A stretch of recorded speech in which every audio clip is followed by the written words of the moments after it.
This is a legitimate production. I have one camera and it's my iPhone. My dashboard is the tripod. We have craft services. I've got a Cheez-It. I just found it in the cup holder. Oh, it was a little soggy. I probably should not have eaten that. We have drinks. My daughter's drink. I know where the soggy Cheez-It came from. Mom Cam in the Minivan. Hey y'all. Welcome to the next episode of Mom Cam in the Minivan. I am your host, Amanda. On this episode of Mom Cam in the Minivan, I need your help. I need your help, y'all. Help me find John Stamos because I have a story to tell. John Stamos kissed me. What? And we need to find out if he remembers kissing me. Help me find John Stamos because I think he would remember me, and I'm going to tell you the story and then you'll know why. So when I was little, about elementary school age, my mom was the special events director for a regional department store. It was called Parisian, and they had a really big store, like their biggest store, opening up at the biggest mall in Birmingham, Alabama, called the River Chase Galleria.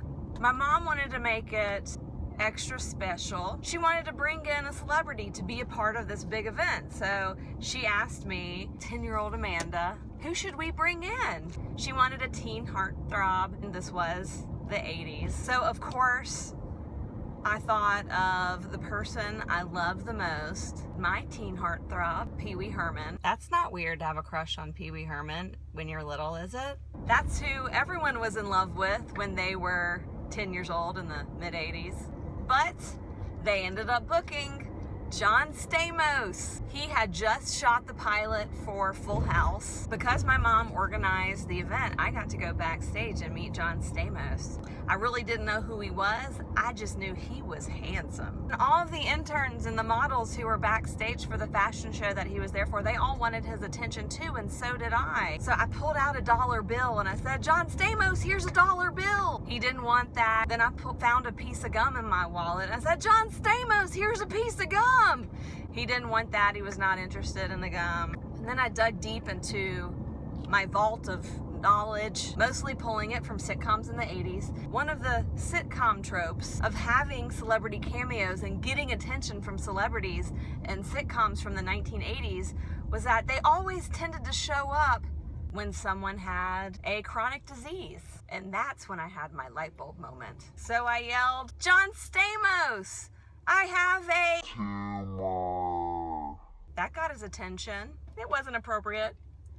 So then later, after the fashion show was over, there was a Q&A and everyone got to ask him questions. And I was like, ooh, John Stamos, pick me. I'm pretty sure he picked me because he was worried about what I was going to say if he didn't. And that's when I asked him, John Stamos, have you ever kissed a girl before? And he leaned over and he kissed me on the cheek and he said, yes, I have.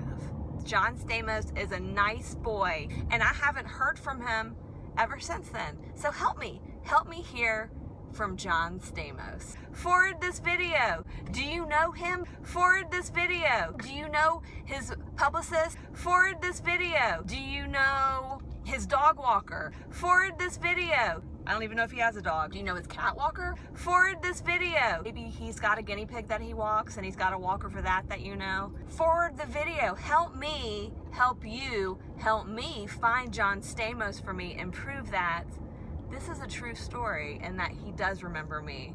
Well, that concludes this episode of Mom Cam in the Minivan. This is the story of how John Stamos kissed me.